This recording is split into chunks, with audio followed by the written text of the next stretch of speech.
The Owen James Report is brought to you by NCB Insurance Omni Educator Policy. Dear Mommy and Daddy, just a few months of college left, and I just kinda wanted to say thank you. You guys worked hard and the sacrifice to let me follow my dreams all the way to university. We knew we had to start saving early so Karen could go to university. We knew we had to make the necessary sacrifices. The Omni Educator grant and top of our regular savings really make a difference. I love you, Mommy and Daddy. Your daughter, Kareen.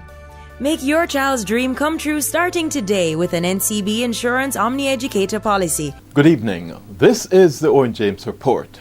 We begin with news on foreign exchange trading, where the benchmark American dollar has broken the 114 Jamaican dollar mark after gaining 15 cents Jamaican to close at an average selling rate of $114.03. Now, amid seasonally high demand for foreign exchange, both the Canadian dollar and the British pound also strengthened against the Jamaican currency. The Canadian dollar gained 15 Jamaican cents, closing at $99.18, whilst the sterling jumped by $1.39 Jamaican to close at $178.41. The commercial banks and other licensed financial firms bought $39.9 million and sold $42.2 million, or almost 6% more than what they bought. Global oil prices continue to trend downwards.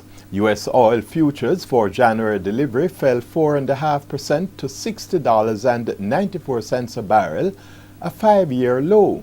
Over in Europe, Brent blend crude oil futures were down $3 or 2.5% to $64.33 a barrel.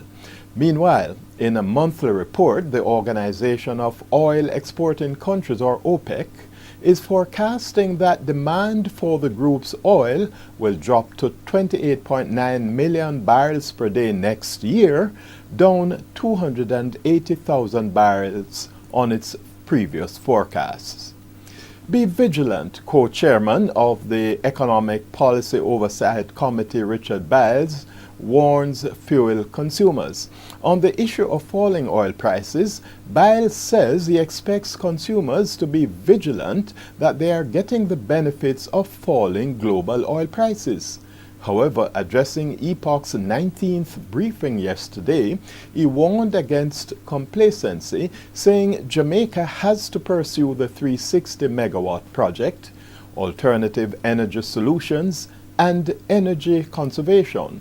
On the precarious nature of the Petrocaribe deal at this time, Biles says Jamaica should explore, like the Dominican Republic did, the possibility of an investor buying its Petrocaribe debt. A global research company, Capital Economics, recently warned that against the background of Venezuela's serious economic plight, a debt default in 2 years is more likely than not. Rampant inflation in Venezuela has pushed up consumer prices as much as 50%, and the oil-rich country has a budget deficit of 17% of GDP.